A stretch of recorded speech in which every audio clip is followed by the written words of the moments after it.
Bro நேத்து தான் நம்ம பேசணும் ஒஸ்ட் டீம் வச்சு கூட டோனியால வின் பண்ண முடியும் அப்படின்னு. ப்ரோ நேத்து என்ன ஆச்சு? ஒஸ்ட் டீம், அதாவது ஃபார்ம் அவுட் ஆன டீம் வச்சு கண்டிப்பா தோனியால ஜெயிக்க முடியும் ப்ரோ. பேட்டே தெரியாத டீம் வச்சு ஜெயிக்க முடியாது. தோனி இல்ல, கடவுளே வந்து நின்னாலும் ஜெயிக்க முடியாது. பேட்டை ஒழுங்கா பிடிக்க வச்சு தெரியணும், கிரிப்பாவது பிடிக்க தெரியணும். இப்படி இப்படி இப்படி இப்படி ஆடிட்டு இருந்தா ஒருத்தனுக்காக ஓகே ஒருத்தனா பாப்போம்.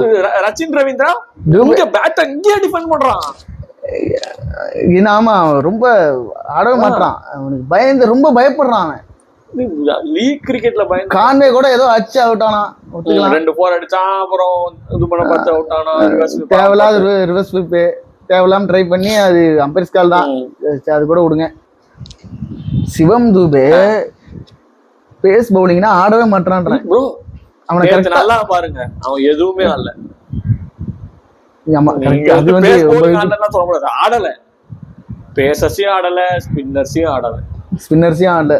நிறைய ஆனா சரியா போட்டான் ப்ரோ. இப்போ பேட்டிங்கா இருக்கட்டும், பவுலிங்கா இருக்கட்டும், தற்கொலை மனுஷனடா நீன்ற மாதிரி ஆடுறான் ப்ரோ. அவங்களுக்கு வந்து ப்ரோ அவங்களோட கோச் யாரு ப்ரோ? பவுலிங் கோச் இப்ப கேளுங்க, அவங்க கோச் யாரு ப்ரோ? ஆமா இல்ல, பிராவோ ப்ரோ. நம்ம சிஎஸ்கே டிஜே அதான் முன்னாடிலாம் டோனி பிராவோ வச்சு லாஸ்ட் ஒரு எத்தனை மேட்ச் டிஃபெண்ட் பண்ணிருக்கான்? 5 ரன் 5 ரன், அதான் 6 ரன் 10 ரன் எத்தனை மேட்ச். எனக்கு தெரிஞ்சு பிராவோவால மட்டும் லாஸ்ட் ஓவர் போட்டு சாலிடா ஒரு 10 மேட்ச் வின் பண்ணிருக்கோம் டோட்டல் லாஸ்ட் ஓவர். அதாவது கண்டிப்பா ஆப்போசிட் டீம் தான் வின் பண்ணுன்ற சிச்சுவேஷன்ல இருந்து எனக்கு தெரிஞ்சு ஒரு 7-8 மேட்சா வின் பண்ணி. அதே மாதிரி பிராவோ பேட்டிங் அடிச்சு கொடுத்து ஜெயிக்க வச்சான். பேட்டிங்ல ஒரு 5 மேட்ச் சொல்லலாம். க்ரூஷியலான மேட்ச், வின் பண்ணவே முடியாத மேட்ச் ஒரு 5 மேட்ச் ஸ்ட்ரைட்ல பெஸ்ட் சரியானது. கரெக்ட். அது பட் 2018 கம்பேக் மேட்ச் மும்பை கூட மேட்ச் இது எனக்கு தெரிஞ்சு பிராவோட மறக்க முடியாத மேட்ச். வாய்ப்பே இல்ல, சரியான மேட்ச். தலைவன் அப்படியே கேட்ச் பிடிச்சு ஒரு டான்ஸ்,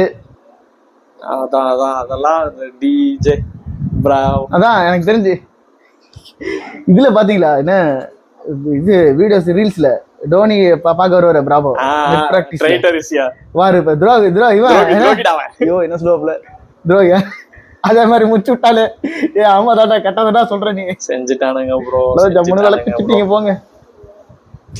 ஓகே ப்ரோ, சரி ப்ரோ பாப்போம். ரைட், சரி இனிமே சிஎஸ்கே இனிமே பண்ண வேண்டியது என்ன ப்ரோ? ஓப்பனிங்ல ப்ரோ அவள்தான் ப்ரோ. இதுக்கு மேல இவங்களுக்கு வந்து என்ன கிடையாது, பிளே ஆஃப்ஸ் போறதுக்கு சான்ஸே கிடையாது என்ன கேட்டா. சரி, ஒரு லாஸ்ட் 2 இடத்துக்கு வராம இதுக்கு மேல முயற்சி பண்ணலாம். லாஸ்ட் இதுக்கு மேல அதாவது பிளே ஆஃப்ஸ் போலனா கடைசியில கூட எடுத்துட்டு போட்டோம். இதுக்கு மேல யங்ஸ்டர்ஸ் ஆட்டம். ஓகே, அடுத்த வருஷத்துக்கு தேவையான ஆட்களை கொண்டு வரணும். ஆண்ட்ரே சித்தார்த், வன்ஷ் பேடி, என்ன கமலேஷ் நகர்கோட்டி ப்ரோ. நகர்கோட்டி கூட மகாராஷ்டிரா தான். ஆமா, நகர்கோட்டி ஸ்பின்னர் தானே? Fast bowler. ஓகே. அப்புறம் வந்துட்டு அவ்வளவுதான், வேற யாரும் பெருசா யங்ஸ்டரே கிடையாது. இவனுங்கெல்லாம் விளையாட வைக்கலாம். ஆனா எனக்கு ஒரு சந்தேகம் தான், எல்லாரும் கலாய்க்கிறது என்னன்னா, இவ்வளவு மோசமா இருக்குது, எப்படி சிஎஸ்கே மும்பை கிட்ட வின் பண்ணிருப்பாங்க? அப்ப மும்பை எவ்வளவு மோசமா இருந்திருக்கும் அப்ப? அதாவது மொத பால கடவுள் விட்டுருவான்ற மாதிரி மேட்ச் மும்பை நமக்கு விட்டான். அதான் ஏதோ பொழைச்சுப்பாங்கடா, இதுக்கப்புறம் நீங்க ஜெயிக்க போறதுல நாங்க கொடுத்த ஒரு பாயிண்ட் வச்சுக்க, நீ பொழைச்சுக்கன்னு விட்டு போயிட்டாங்க.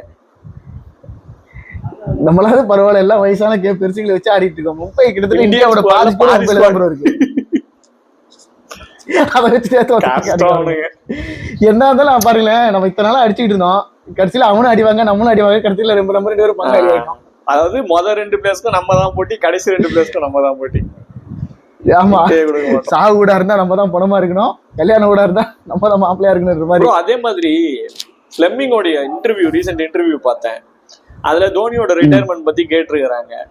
அதுக்கு வந்துட்டு எப்பயும் போல பதில் இல்லாம இந்த மாதிரி புதுசா பதில் சொல்லிடுறான் ப்ரோ.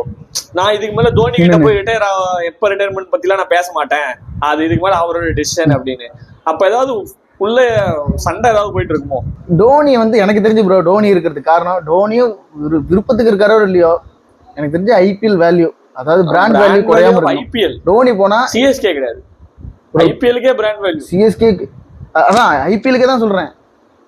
எனக்கு தெரிஞ்சு பெரிய மார்க்கெட் அடி விழும். இத்தனை நாளா சென்னை ஜெயிச்சதே, அப்பெல்லாம் நீங்க சப்போர்ட் பண்ணீங்களா? அப்பெல்லாம் நீங்க ஓகே கெத்தா இது பண்ணிட்டு ஓகே ஒரு மேட்ச் ஒரு சீசன்ல ஒரு 5 மேட்ச் கண்டினியூஸா தோத்ததுக்கு நீங்க இவ்வளவு கலாய்க்கிறீங்களே. ஆர்சிபி பாத்தீங்களா, அத்தனை வருஷம் தோத்தும் அவனுக்கு வந்து நம்பிக்கையோடு இருக்கானுங்க பாத்தீங்களா? அவனுக்கு விராட் கோலி எவனா திட்டி பாத்துருக்கீங்களா? இல்ல மத்த அப்படின்னு நம்மளுக்கே ஒரு மாதிரி கூஸ்பம் கிளப்புறானுங்க. ஏய் கரெக்டு தானடா, இவ்வளவு வருஷம் தோத்துட்டு இருக்கீங்க, நீங்க கம்முன்னு தான் இருக்கீங்க. நாங்க வேறு ஒரு சீசன்ல ஒரு 5 மேட்ச் தோத்ததுக்கு அவன் ஒருத்தன் ரீல்ஸ் அனுப்பிச்சு பாத்தீங்களா இல்லையா, ஒருத்தன் தோனி அவ்வளவு அசிங்கமா திட்டுறான். 5 கப்பு வின் பண்ணி கொடுத்துருக்காப்ல, வேர்ல்டு கப் வின் பண்ணி கொடுத்துருக்காப்ல, சாம்பியன்ஷிப் வின் பண்ணி கொடுத்துருக்காப்ல, T20 வேர்ல்டு கப் வின் பண்ணி கொடுத்துருக்காப்ல. அதெல்லாம் வச்சு கொண்டாடி அப்ப வின் பண்ணி கொடுக்கும் போது கொண்டாடிட்டு இப்ப வந்து நீங்க வந்து ஒரு 5 மேட்ச் தோத்ததுக்கு, அதுவும் இப்பதான் ஃபர்ஸ்ட் மேட்ச் கேப்டன்சி எடுத்திருக்காப்ல, ஒரு மேட்ச் தோத்ததுக்கு இவ்வளவு கேவலமா திட்டுறாங்க. என்ன லாஜிக்னு புரியல ப்ரோ.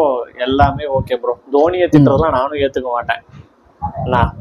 நான் எங்க தெரியுமா வந்து எனக்கு பயங்கர கோவம் இருக்குது இப்ப சிஎஸ்கே மேல. ஏன் தெரியுமா ப்ரோ, நீங்க சொல்ற ஆர்சிபி 49ல ஆல் அவுட் ஆயிருந்தாலும் போன வருஷத்துக்கு முந்தின வருஷம் வரைக்கும் அவங்கதான் வந்து ஹையஸ்ட் ஸ்கோர் வச்சிருந்தாங்க ப்ரோ, அடிச்சு தோத்தாங்க ப்ரோ. சிஎஸ்கே சாம்பியன் டீம், நீ அடி எவ்வளவு ப்ரோ. நம்ம வந்து 9th place of the table இருந்துருக்கோம், 8th place of the table இருந்துருக்கோம். அப்பெல்லாம் நம்ம கிரிட்டிசைஸ் பண்ணல, ஏன்னா நம்ம அடிச்சு விளையாண்டு தோத்தோம் ப்ரோ. அதான் ப்ரோ, எல்லா வருஷமே நம்ம அடிச்சு 8th பிளேஸ் 9th பிளேஸ்லாம் நம்ம இருந்துருக்கிறோம், பிளே ஆஃப்ஸ்க்கு போகாமலும் இருந்துருக்கிறோம். ஓகேவா, பிளே ஆஃப்ஸ்க்கு போடணும்ன்ற நமக்கு இப்போ வந்து அது விஷயம் இல்லை. நான் அதான் ப்ரோ, இதுக்கு மேல யங்ஸ்டர்ஸ் விளையாட்டோம்.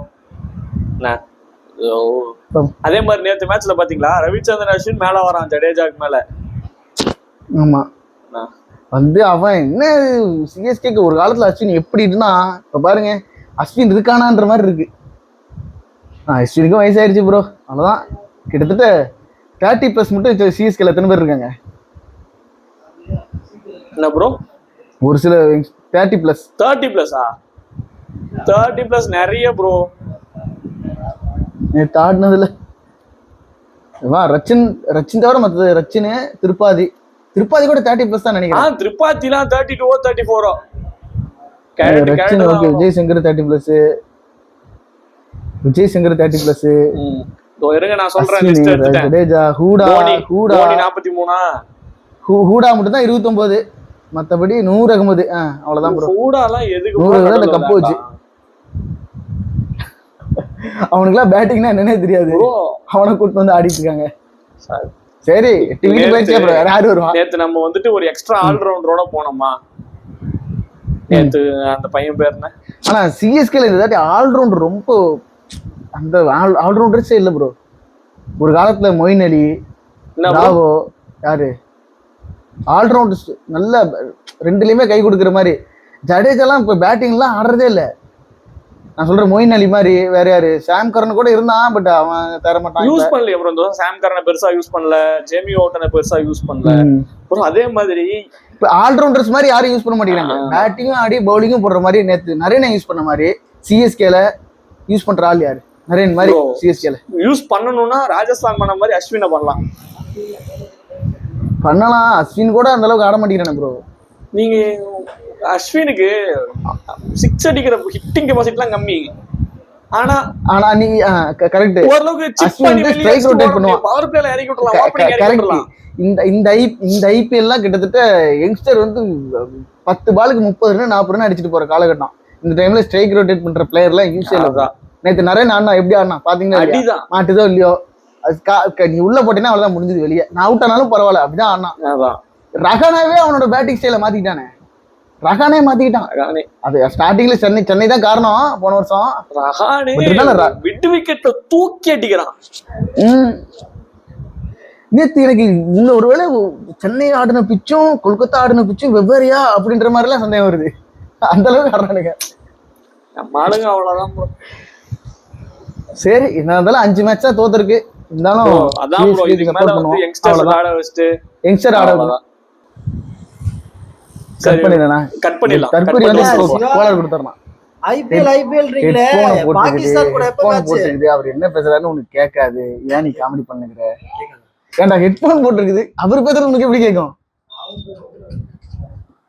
ஓகே ப்ரோ, அடுத்த வீடியோல பாப்போம்.